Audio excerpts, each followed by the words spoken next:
I can repeat myself all day to you, sir. I'm here all day, but it's got nothing to do with my beliefs. But it's got to do with It's your got nothing to do with superiors. beliefs. It's got nothing to do with the BBC. It's got nothing to do with my opinion or beliefs on anything. It's got to do with the fact that the Public Order Act's been enacted to maintain public order. Simple as that.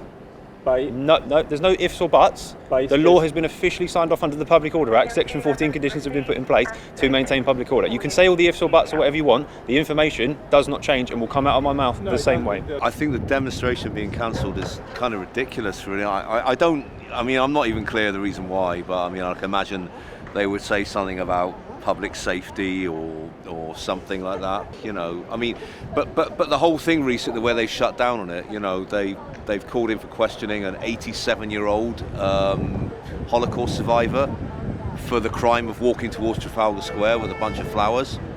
It's kind of madness, really.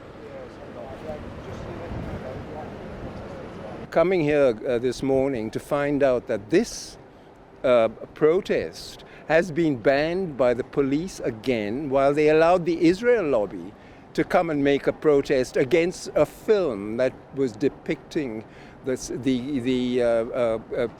plight of the children of Gaza and this plight of the genocide.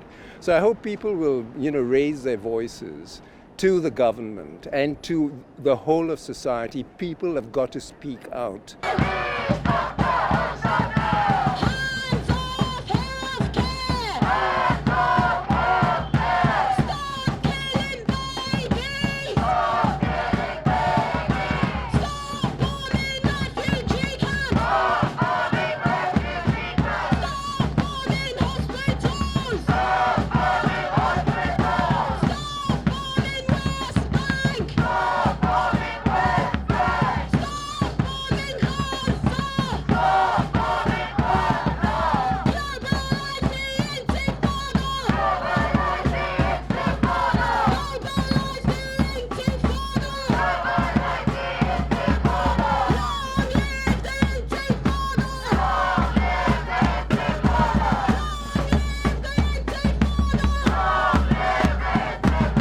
Today, we found out, after we announced yesterday that we were going to be protesting at the BBC, we found out probably just around 12:30 that we were banned from the BBC, but that people were instead going to come down to Parliament Square.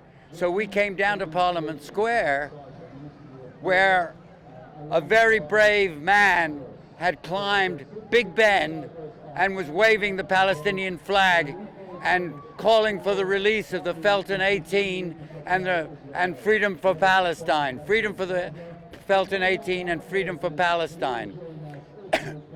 And of course we were there to support him, among other things, and we raised the IJAN banner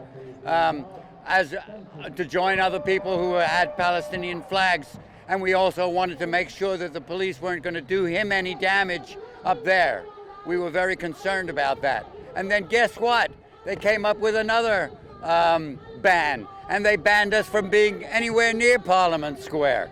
And they told us we could go to one place only, which was here in front of Downing Street. Otherwise, they were going to arrest all of us. So we've just been going from one ban to another ban to another ban. It's like they really want to rule out the right of anybody to protest. And frankly, you feel as if they keep on mentioning IJAN in these things. You feel as if they're really after anti-Zionist Jews. They really don't want to have anti-Zionist Jews protesting anywhere, because it undermines their whole case. It undermines the whole idea that all Jews are supporting Israel and that Israel represents Jews.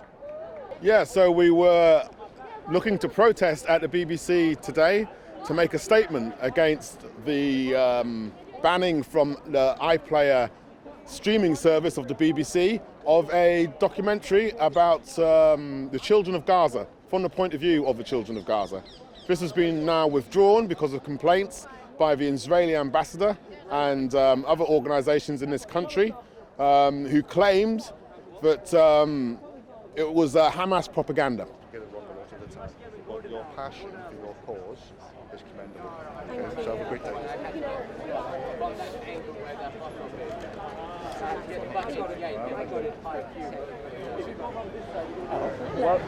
He was saying that he appreciates that the police don't always get it right, and that we have a right to feel the way we do in terms of negativity and resentment towards the police. He admires our passion, our determination, and our will to continue advocating for our cause. So that was a very big surprise. So we've ended up outside Downing Street, which is quite fitting because the UK government and media are working in tandem to manufacture consent and greenlight ethnic cleansing in Palestine. We want to question why Keir Starmer came right off the bat when Russia, Putin, bombed a hospital in Ukraine. They took that opportunity to come across all of our screens, condemn Putin, as he should. But where was that condemnation when Israel and Netanyahu destroyed every single hospital in Gaza as a strategy of genocide? Dr. Hussam Abu Sofia, who is a pediatric doctor, one of the last pediatric doctors that were left in northern Gaza, he is still being held illegally in Israeli torture detention camps. When he was arrested, they stripped him naked, they beat him, they humiliated him. Why? Because he was saving Palestinian lives. And of course, that is against the Israeli strategy, against their strategy of ethnic cleansing. They want to ethnically cleanse Palestine as fast as possible and by any means necessary. And so being a healthcare worker whose sole purpose is to save these lives and facilitate new births, new lives coming in to heal the population, this goes against their plan. And so we have seen that they have tried to completely destroy the healthcare and attack healthcare workers, imprison them, kill them, and along with journalists who amplify these horrific war crimes that are taking place. What we've seen today is an assembly of all grassroots movements in London, grassroots organizations in London. This is the alternative to the coalition that we have at the moment, in the fact that it does represent the activists who are organizing in their own communities, activists who are organizing in their own networks, in their own neighborhoods, and so on. It's not a top-down coalition or a top-down decision-making process. We all sit on the same joint operations table and make the decisions as to how and where we want to have our events and actions. As for the future, well, the benefit of having a grassroots coalition, or not just one but several, is that we are adaptable to many different situations. So for example, today there was an actionist who got us all out of bed in the morning and climbed Big Ben and with the Palestinian flag to hold it aloft there in front of all the people. This caused the police to impose restrictions according to the Emergency Services Act, and we weren't allowed to protest at Parliament Square, following on from the restrictions placed on us at the BBC. So rather, what we were able to do, given our flexibility, and because we're not this one massive official conglomerate of groups, we were able to make a decision there and then as to what would be the best thing to do, and that was just to move everyone along to Whitehall, opposite the den of the home of British Zionism, and hold our event here instead.